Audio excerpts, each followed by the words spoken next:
por estar nuevamente con nosotros compartiendo y poder también escuchar la palabra y habernos gozado con las alabanzas. Les invito a que abramos las Escrituras en el libro de Efesios, capítulo 4. En el capítulo 4 de Efesios empieza la didaqué. En la primera parte del 1 al 3 del querigma del Señor, y aquí empieza la didaqué, es decir, la enseñanza, que son ordenanzas para nuestras vidas.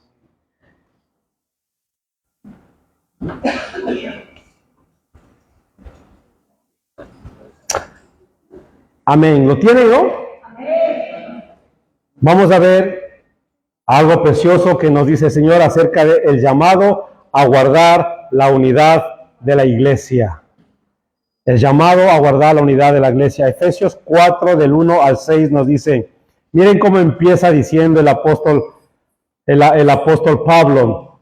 Los que estamos los sábados estudiando las Sagradas Escrituras, lo hemos estado viendo, y la vida del apóstol Pablo, amados hermanos, es una bendición tener el testimonio de cómo fue él, de cómo vivió, y cómo a pesar de las situaciones y las circunstancias, él siguió adelante y no flaqueó.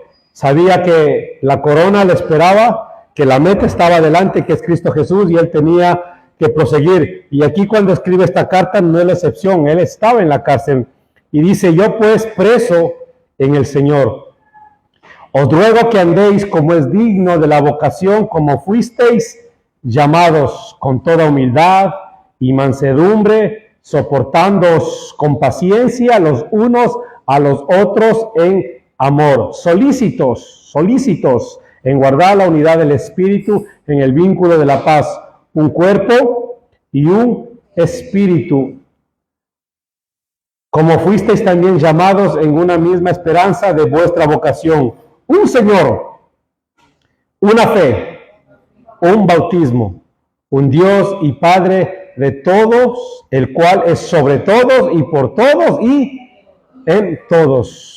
Amén. Gloria al Señor. Dieron gracias por su palabra y vamos a decir al Señor que nos ministre y que nos revele también su palabra en esta mañana.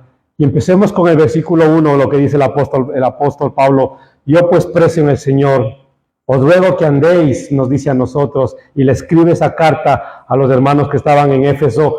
Les dice, os ruego que andéis como es digno de la vocación con que fuisteis llamados. ¿Qué está diciendo el apóstol Pablo cuando dice preso en el Señor? ¿Qué está diciendo? Aunque estaba preso, él estaba detrás de unos barrotes, estaba puesto cepos, estaba puesto y estaba también en contra de la pared, estaba puesto, amados hermanos, no era una cárcel como las que se tiene aquí en Europa, sino era algo terrible. Esos lugares, eran mazmorras que le llamaban. Y dice, y Pablo tiene la firme convicción de que su condición y las circunstancias por las que él estaba pasando, y le dice, no, la condición sea de libertad o de prisión, de tranquilidad o sufrimiento, sea de abundancia o de pobreza, de vida o de muerte, lo que Pablo está diciendo al decir preso en el Señor, no son de casualidad o por error, sino porque el Señor está detrás de todo eso. Él se debe por lo que está pasando y sabía que a pesar de que la condición que él estaba, que el Señor estaba y el Señor controlaba todos los tiempos, amados hermanos. Porque seguramente si Pablo no hubiese estado en prisión, quién sabe, muchas de las cartas no hubiésemos tenido. Muchas de las cartas. Y él entiende algo precioso y él está convencido que por encima de la maldad de los hombres, por la situación que le estaba pasando, del despotismo de César que estaba persiguiendo a los del camino, y de cualquier situación, por más adversa que sea, está la soberanía de nuestro amado Señor Jesucristo. Por eso él dice, yo pues preso en el Señor. No dice, estoy en la cárcel, pobre de mí, ay de mí. Dice, no, yo preso en el Señor.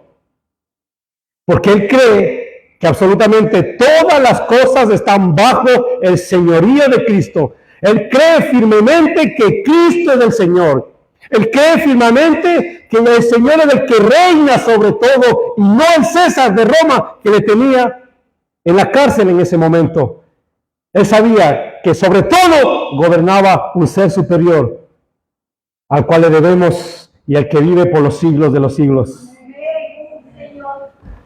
Él no se considera una víctima de la circunstancia. No se considera una víctima, no. No había ese pobre de mí. Ni siquiera se consideraba un preso de César. No decía estoy prisionero por César. Por eso en el versículo 3:1 de Efesios, más atrás dice, yo Pablo, prisionero de Cristo Jesús. Yo Pablo, preso.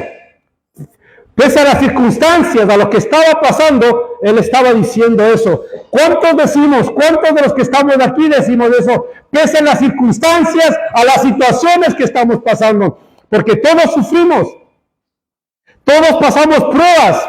Pasamos circunstancias que tal vez solo el Señor conoce y sabe. Y poder decir, Señor, pese a todo la situación que estamos pasando, tú eres el soberano, tú eres Dios sobre todas las cosas. Y depositamos la confianza en Él, ¿verdad, hermanos? En Él. Nosotros pasamos pruebas en mi familia. Estamos con Adriel pasando una situación bastante delicada. Tiene que hacerle analíticas, pruebas, porque ha estado teniendo dolores. Entonces han visto lo que hemos pasado con Ambita. Mi hermana Sarita está pasando también una prueba con su hijo, que tenemos que orar, hermanos. Tenemos que orar por esas situaciones, oremos los unos por los otros, pero no que sean las situaciones, las circunstancias que nos ahoguen. No, sino estar firmes en el Señor y confiar en Él. Amados hermanos, el Señor tiene la última palabra. Amén. Amén, hermanos.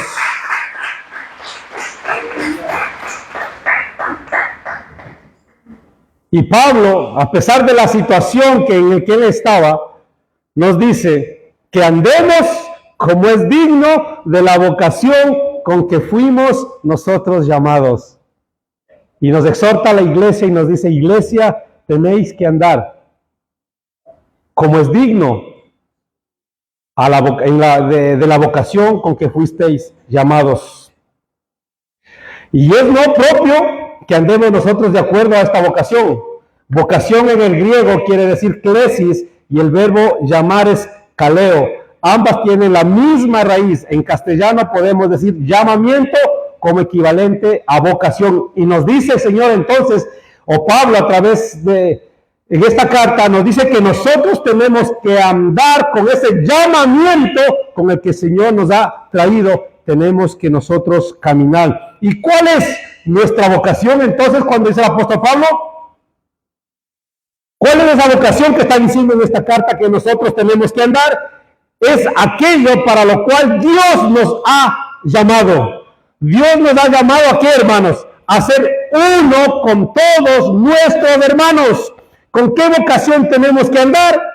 Con ese pensamiento y con esa idea que nos dice el Señor, y mandamiento, mejor dicho, que nos dice que seamos uno con nuestros hermanos. Aquí nos estamos unos 50 por lo menos estaremos.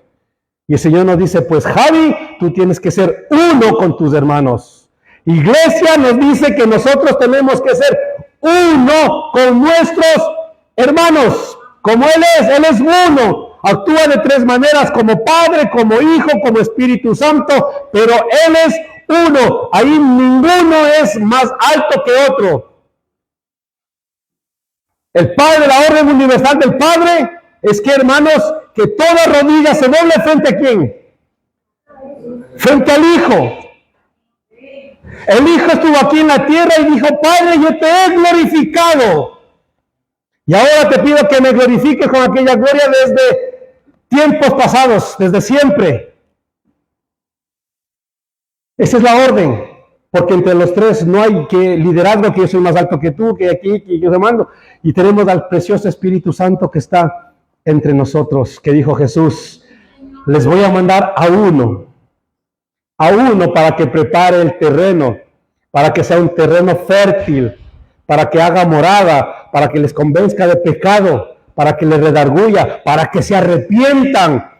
Y cuando prepare el terreno, pues mi Padre y yo vamos y haremos morada en vuestros corazones. Qué precioso que es nuestro Señor, y nos llama a que nosotros andemos con la vocación y que seamos uno con nuestros hermanos. Por lo tanto, nuestra vocación es la unidad. Nuestra vocación es que, hermanos, la unidad. Dios nos ha llamado a la santidad y también a ser como Jesús. Por lo tanto, nuestra vocación es ser santos como Jesús es. Quiere unidad, pero también quiere que seamos santos como fue su Hijo cuando estuvo aquí, que seamos santos. Nuestra vocación es amar a nuestros hermanos. Nuestra vocación es servir. Nuestra vocación también es llevar la palabra a los necesitados. Nuestra vocación es ayudar al menesteroso, al que no tiene, al necesitado, hermanos. Nuestra vocación es ser una iglesia gloriosa y santa como Él quiere y como la que viene Él a buscar. No viene por cualquier iglesia. No viene por un grupo de personas que están sentados y domingo a domingo solamente vienen a escuchar la palabra de Dios. Si fuera así, hermanos, vana sería la palabra de Dios. Entonces, si dijera solamente un grupo de personas que cantan y después vete a saber cómo viven entre semana. Él viene por una iglesia santa y gloriosa, por una novia sin mancha y sin arruga, nos dice la palabra de Dios. Esa digna novia de Cristo es la novia de Dios, es la novia de su Hijo. La iglesia es la novia de su Hijo. Y esa novia es para gloria de Dios Padre, amados hermanos. Y por eso nos da virtudes que nosotros como iglesia tenemos que unirnos en los versículos 2 y 3 de los que hemos dado lectura. ¿Y qué nos dice, hermanos? Efesios 4, versículo 2. Con toda... ¿A quién llama eso? A la iglesia, ¿no? A toda la iglesia. Con toda humildad y mansedumbre. ¿Qué más dice, hermanos, con letras grandes? Que todos puedan leer. Así que ya no tenemos nosotros motivo de decir, es que no me enseñaron, es que no me dijeron. Ahí nos dicen, con toda humildad y mansedumbre, soportándoos con paciencia los unos a los otros. ¿En qué? Luego solícitos, vigilantes, que estemos despiertos, que no durmamos, para guardar la unidad del Espíritu en el vínculo de la paz. Un cuerpo y un espíritu, como fuisteis también llamados en una misma esperanza, nuevamente vuelve a repetir, de vuestra vocación. ¿Qué nos quiere decir cuando nos dice que seamos humildes, que haya mansedumbre y que haya amor en cada uno de nosotros? Estas tres virtudes son fundamentales en la comunión de los hermanos. Estas tres virtudes son fundamentales. Si no hay estas tres virtudes, hermanos, no hay unidad. No hay un solo sentir en la iglesia. Porque son fundamentales. La carencia de ellos trae división. ¿Por qué? Porque la opuesta a la humildad, ¿qué es? El orgullo. Se piensan muchas veces algunas personas, no aquí, en otro lugar, no estoy hablando aquí de nadie.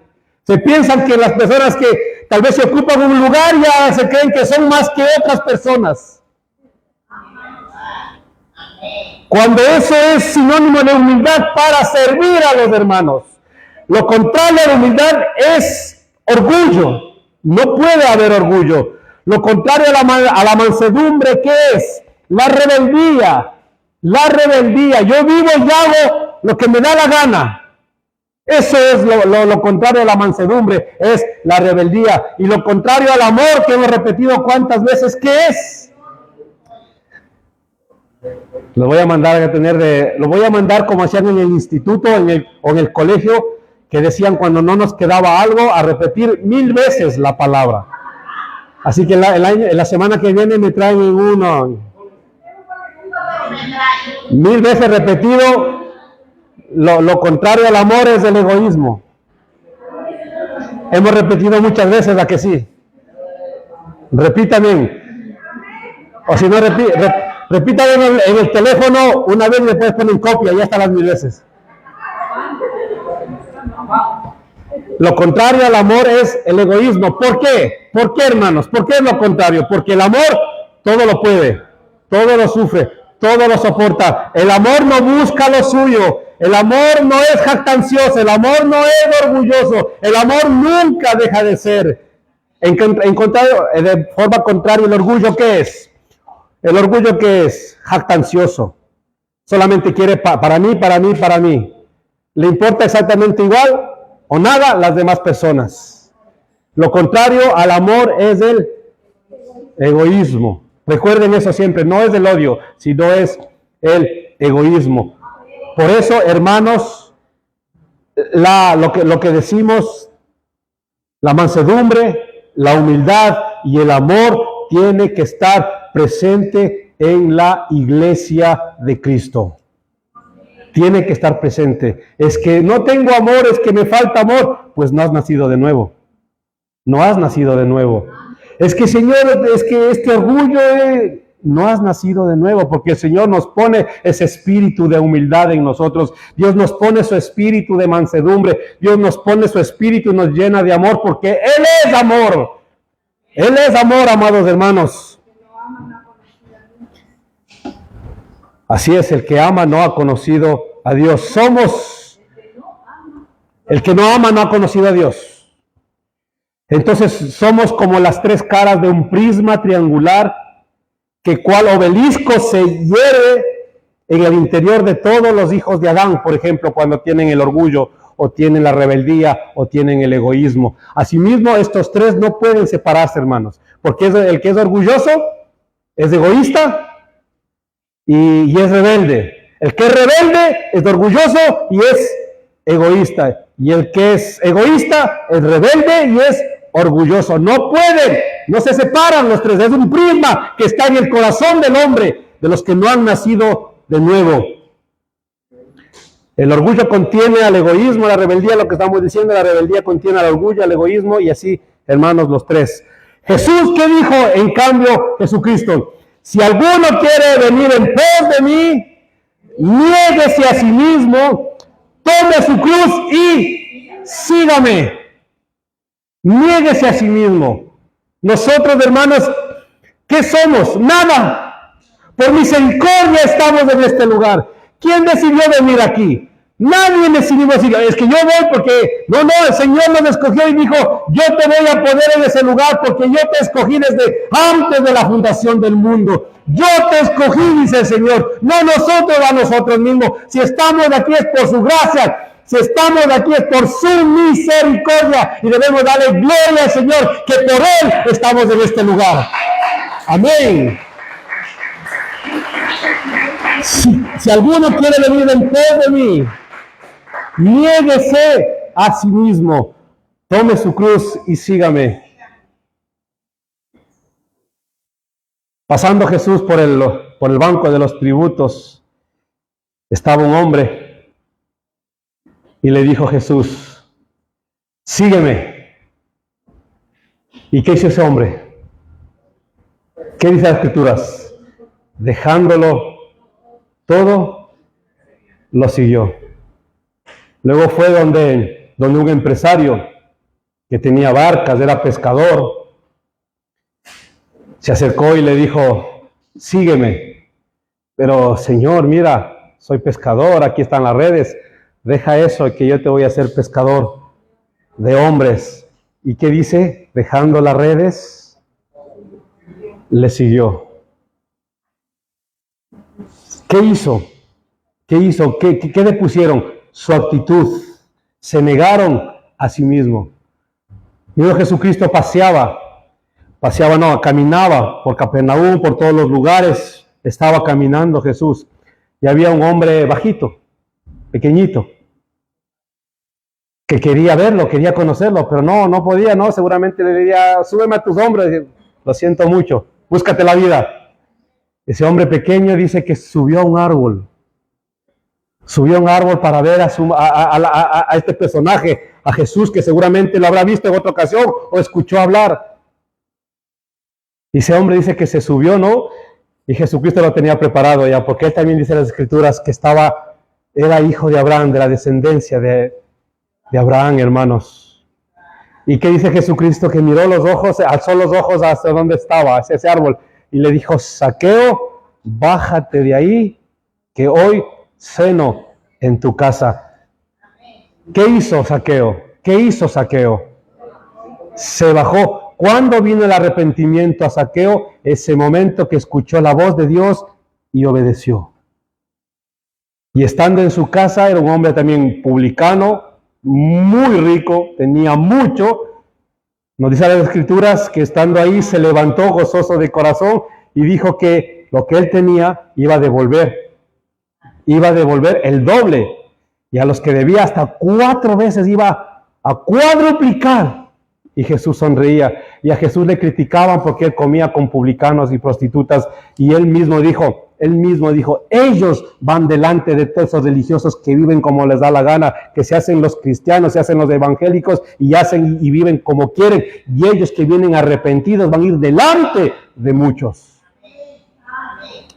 Así dijo, ¿verdad? Así dijo, hermanos. Así que, hermanos, nosotros tenemos que negarnos a nosotros mismos, tomar su cruz y seguirle. También dijo Jesucristo: llevad mi yugo sobre vosotros y aprended de mí, que soy manso y humilde de corazón. Por eso, cuando venimos a Cristo Jesús, la conversión es el fin de una postura. Se acaba la postura orgullosa, rebelde y egoísta de las personas. Se termina, ya no somos más egoístas, ahora somos generosos. Como ayer veíamos en la segunda carta de Corintios, en el capítulo 8, veíamos la generosidad de hermanos que no tenían. Y Pablo les describe a los de Corintio y les dice: quiero que ustedes sepan lo que está pasando en otras provincias, en otros lugares, como por ejemplo en Macedonia, que dice que estos hermanos no tenían, eran pobres. ¿Lo veíamos, verdad, hermanos? Y ellos, contentos de corazón y gozosos, le dicen al apóstol, a los hermanos que llevaban la carta, que ellos querían ser partícipes de poder ofrendar a los hermanos, a los santos de la iglesia de Jerusalén, que estaban pasando por una prueba muy dura, que no tenían alimento, y ellos aún no tenían, y dicen, más allá de sus fuerzas, de lo poco que tenían, se pararon para dar a los hermanos para que lleven a los santos de la iglesia de Jerusalén. ¿Por qué? Porque se quita el egoísmo de nosotros. Ahora nosotros somos generosos, la iglesia es generoso. Ya no somos acaparadores. Ya no somos como los que en el tiempo de Egipto, cuando salieron los israelitas y fueron al desierto y pensaron que cuando el Señor les dio de comer el maná, que tenían que guardar, acaparando, y guardo, porque si no, ¿qué pasó, hermano? El Señor les dijo que solamente comieran lo que iban a necesitar ese día, y así fue, ¿verdad? Pero hubo gente que piensa que guardar, acaparate, aquí pongo mi confianza, es que si no, mañana que voy a comer. No, solamente guarda, pues solamente debes obtener lo que tú te vas a necesitar para ese día. Y así fue. Al otro día, ¿qué pasó con los que guardaron? Estaba todo aguzanado, hermanos. Porque ahora nosotros confiamos en el Señor. Estamos en Él, como los de Macedonia dice que ellos primero estaban en Cristo Jesús y luego también en amor para los hermanos.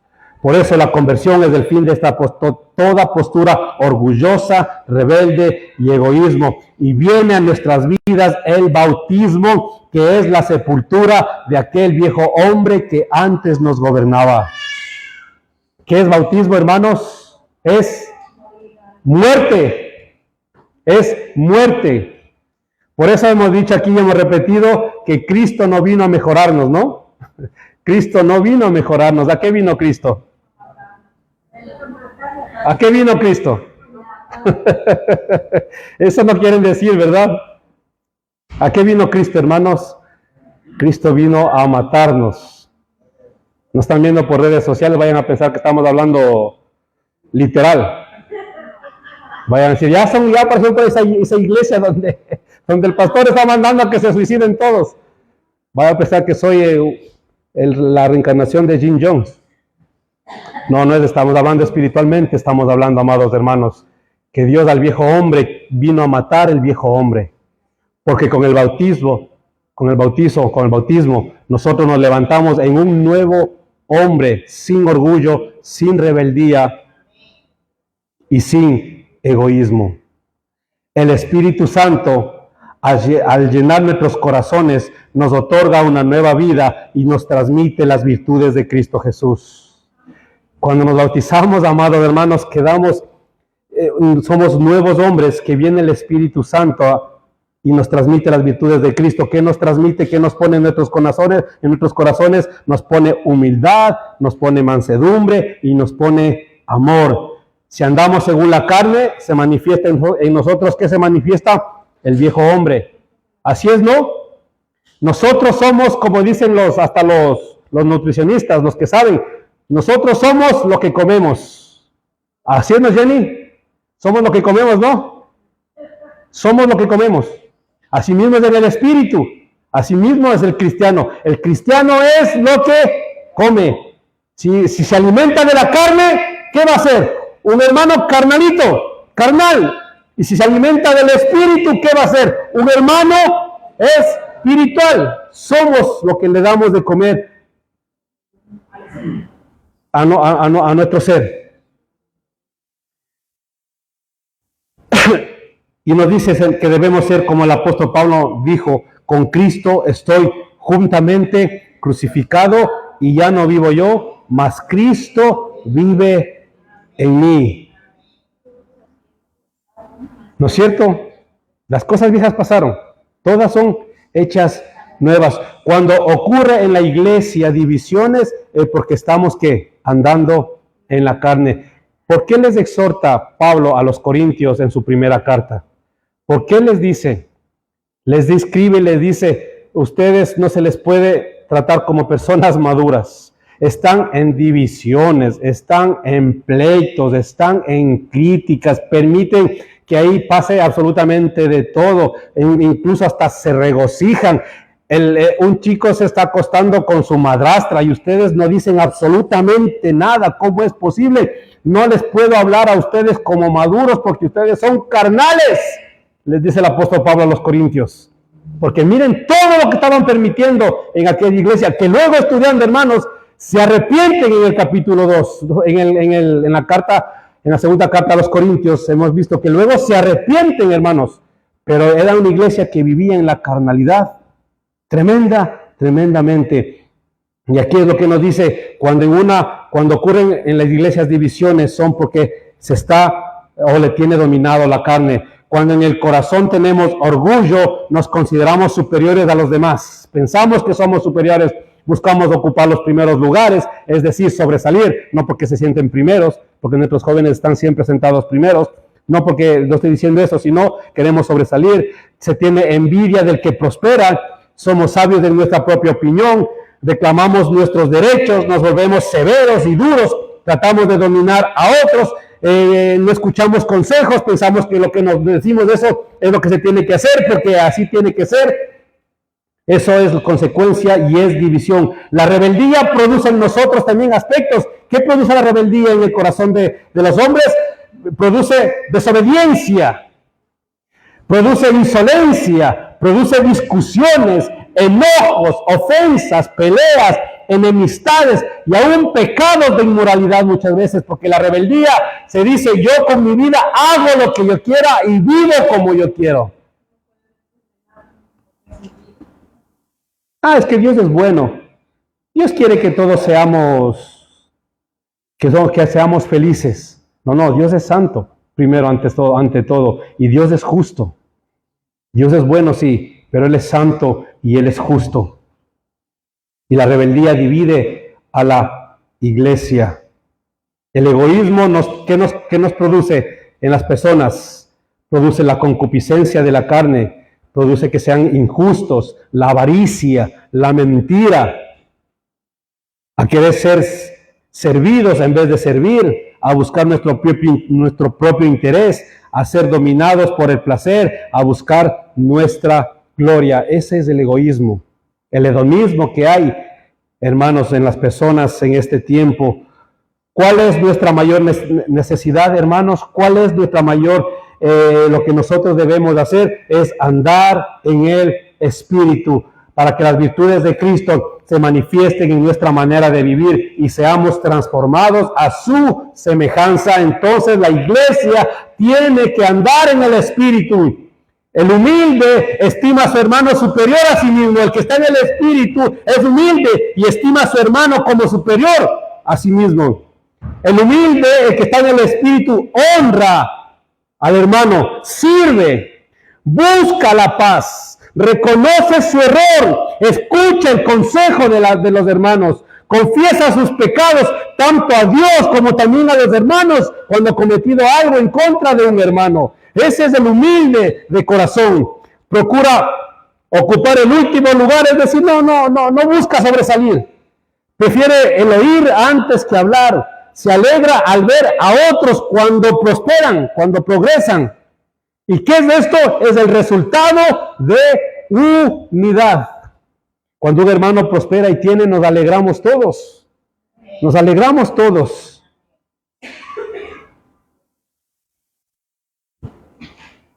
Igual que el manso, porque estos van ligados. El manso obedece con amor. El manso se sujeta de corazón a Dios y también se sujeta a sus hermanos. Se sujeta a la iglesia, el que es manso de corazón. Alaba a Dios aún en la adversidad, aún en las situaciones o en las pruebas. Alaba al Señor, acepta sus limitaciones con tranquilidad. Vence con el bien el mal. Sabe esperar, recibe el consejo, tiene dominio propio. El manso, y todo eso trae armonía y unidad entre los hermanos. El que ama también, como dice, ¿no? La mansedumbre, el amor, la humildad, el amor también. El que ama busca el bien de los demás. Es gentil, es generoso, es servicial, es misericordioso, es amigo de todos, pronto a hacer buenas obras. Y esto nos dice, es el vínculo, el amor es el vínculo perfecto que nos dice en Colosenses 3:14. Es el vínculo perfecto, amados hermanos, pero sobre todo esto nos dice que el Señor nos da paciencia para que nosotros podamos actuar de esa manera. La paciencia es la virtud que prolonga todas las otras virtudes y las hace permanentes. No debemos actuar con humildad, mansedumbre y amor de vez en cuando. No, hermanos, no es solamente cuando esto, cuando lo otro, no es. Muchos hermanos a veces andan en la carne y a veces en el espíritu. Esto es comprensible en los discípulos, tal vez en las personas nuevas, cuando todavía no han entendido, pero en los creyentes que ya tenemos tiempos, no se puede andar un tiempo en la carne, otro tiempo en el espíritu. Paciencia significa andar en el espíritu todos los días, todo el día, a toda hora, todas las semanas, meses y años. No tenemos ninguna licencia, ni tampoco el Señor nos da recreo para andar en la carne. No es, hermanos, cuando nosotros queremos, andamos en el Espíritu, y cuando nosotros queremos, andamos en la carne.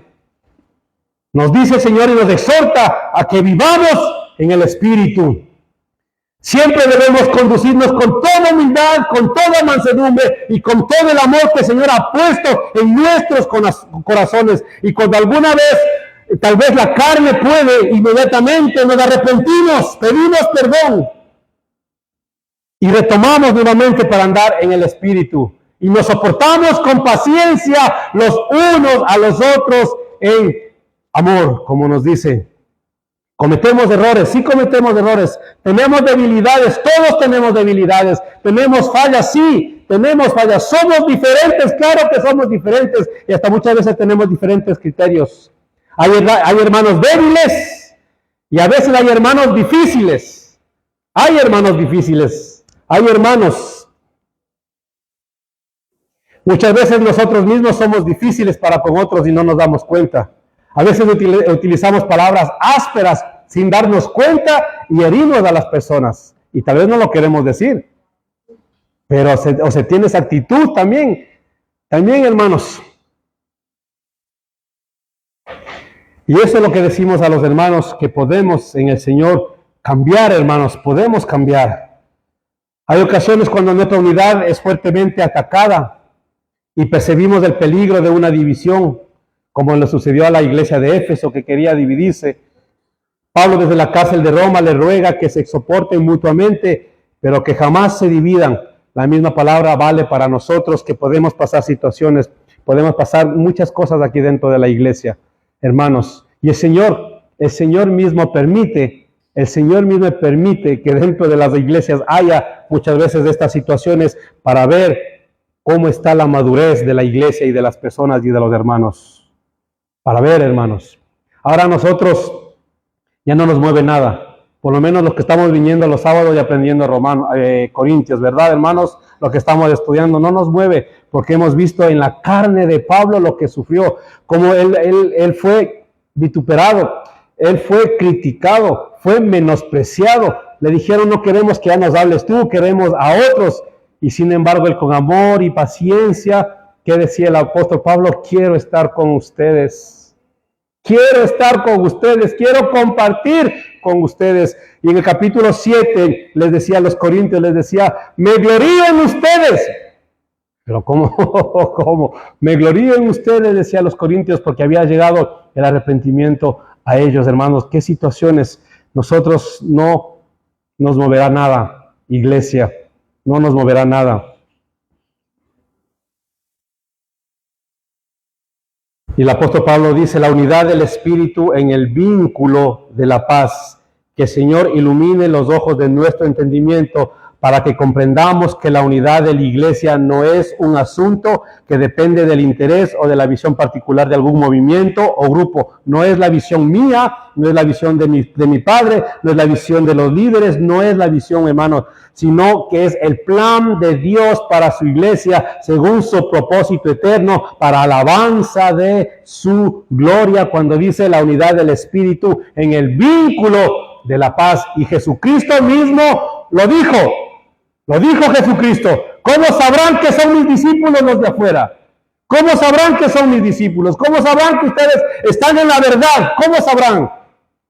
¿De qué manera? Cuando se amen los unos a los otros, que haya esa unidad en el vínculo de la paz. Porque toda división empieza primero en el corazón del hombre. La primera señal es que perdemos la paz en nuestro corazón en relación con nuestro hermano. Debemos velar y ser sensibles con todo esto. Si yo peco contra un hermano, debo ir a confesar mi pecado. Cuando hay esto, dice Mateo 5:23 al 24. Mateo 5:23. ¿Me permiten, hermanos, tomar un poco de agua?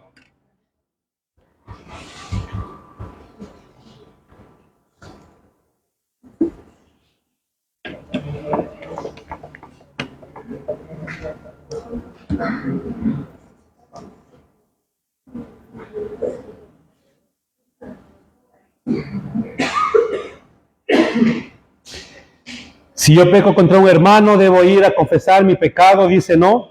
Por tanto, dice Mateo 5:23, 24, por tanto, si traes tu ofrenda al altar y allí te acuerdas de que tu hermano tiene algo contra ti, ¿qué nos dice, hermanos? Deja allí tu ofrenda delante del altar y anda, reconcíliate primero con tu hermano y entonces ven y presenta tu ofrenda. No, estar en paz con Dios y con los hermanos. Lo mismo dice, si peca mi hermano contra mí, es mi deber fraternal ir a amonestarlo con amor para que se arrepienta, no a criticarlo, no a señalarlo, no a juzgarlo, sino a amonestarlo con amor, nos dice Mateo 18, 15 y al 17, nos dice Mateo 18, 15 al 17. Por tanto, si tu hermano peca contra ti, ve y repréndele estando tú y él a solas. Si te oyere, has ganado a tu hermano. ¿Qué dice si peca tu hermano contra ti? ¿Qué tenemos que hacer, iglesia? ¿Qué tenemos que hacer? Ir y reprenderle, estando tú y él solos. Si te oye, has ganado a tu hermano. No, ¿qué tenemos que hacer primero? Irnos a solas, él y la persona afectada. Mas si no te oyere, dice el versículo 16, toma aún contigo a uno o dos, para que en boca de 2 o 3 testigos conste toda palabra. Y el 17, y si no les oyere a ellos, di a la iglesia, y si no oyere a la iglesia, lastimosamente nos dice las Escrituras, tenle por gentil y publicano. Pero la iglesia tiene que siempre estar primero para que esa persona se arrepienta y vuelva, amados hermanos. ¿Recuerdan, hermanos, que dijimos que en Corintio había un chico que estaba acostándose con la madrastra? En el capítulo 2, en la segunda carta, Pablo escribe y nos hace entender ahí que este chico se arrepintió, hermanos, se arrepintió. Fue separado primero y se fue que le ha tratado y se arrepintió, y él mismo dice que lo vuelvan nuevamente a incorporar a la iglesia, el apóstol Pablo. Pero ¿qué hubo en él? Hubo arrepentimiento, Debemos andar en luz con mis hermanos, debemos andar en luz. Primera de Juan 1:7 nos dice, Primera de Juan 1:7, pero si andamos en luz, como Él está en la luz, tenemos comunión unos con otros, y la gente y la sangre de Jesucristo, su Hijo, nos limpia de todo. Dice, ¿cuándo? Cuando andamos en la luz. Como Él está en la luz, tenemos comunión unos con otros, y la sangre de Jesucristo, su Hijo, nos limpia de todo pecado. Podemos estar aquí reunidos, ¿no? Pero si tenemos algo con un hermano, está nuestro espíritu nublado. No vemos, porque no estamos siendo luz. Nos dice, Efesios 4:25, nos dice que debemos hablar la verdad. Entre nosotros, no puede, nos dice el apóstol Pablo, no debe haber mentira entre vosotros, no pueden estarse mintiendo entre vosotros. Debemos hablar con verdad. Efesios 4:25 nos dice, por lo cual, ¿qué nos dice que debemos desechar? La mentira, hablar verdad cada uno con su prójimo, porque somos que miembros los unos de los otros. Si hay mentira en nuestro corazón, decirle al Señor, ayúdame para no mentir, para no engañar, hermanos. No, porque el mentiroso cae muy rápido, El mentiroso cae muy rápido. Ser sincero y razonar con mi hermano. Levíticos 19:17 dice, no aborrecerás a tu hermano en tu corazón. No aborrecerás a tu hermano en tu corazón. Razonarás con tu prójimo para que no participes de su pecado. No solamente perdonar, ¿no? Sino decirle al Señor en nuestro corazón que limpie si puede haber algo en contra de alguien. No aborrecerás a tu hermano en tu corazón. No podemos, a nadie aborrecer, hermanos. Si no, razonarás con tu prójimo para que no participes de su pecado. Y también respetar las diferentes cuestiones y opiniones que haya en la iglesia. Romanos 14:1-3. Y estamos terminando, hermanos. Romanos 14:1-3.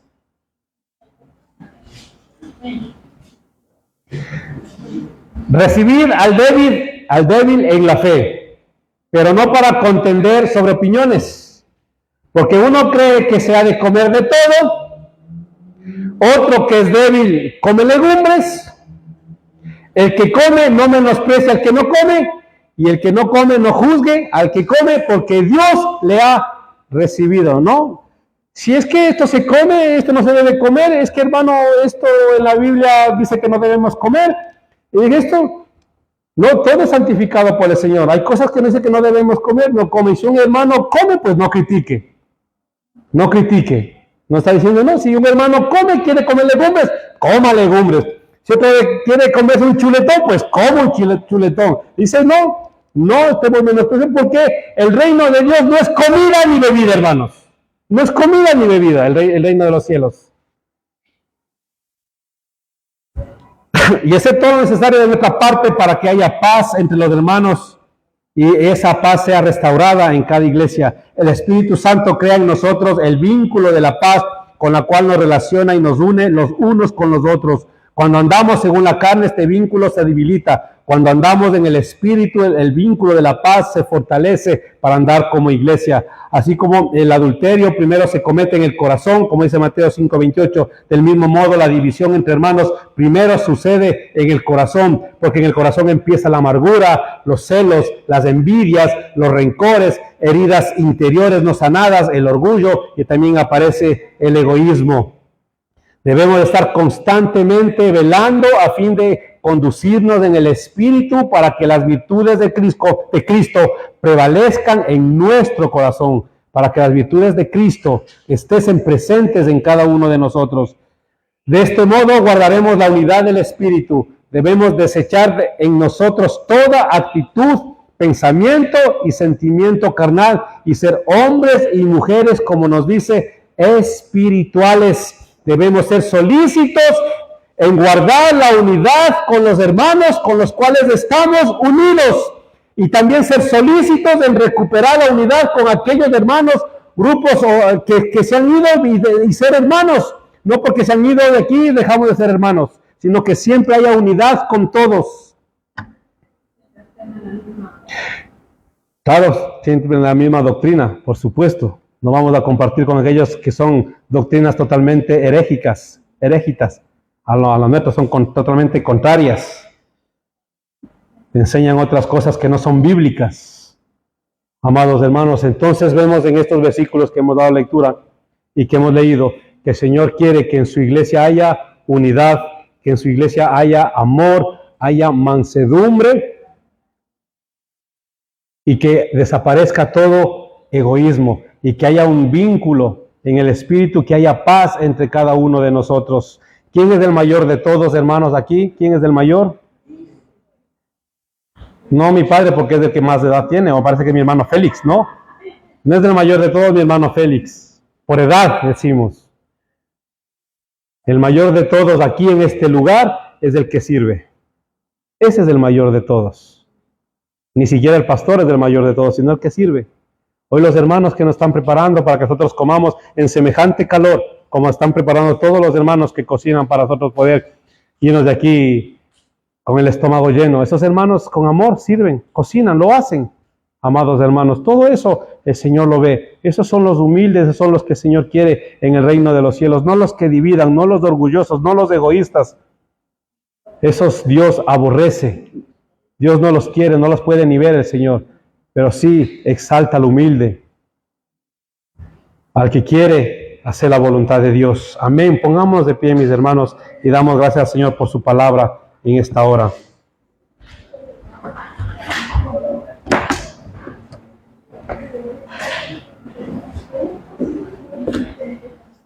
Señor, te damos gracias porque nos permites cada día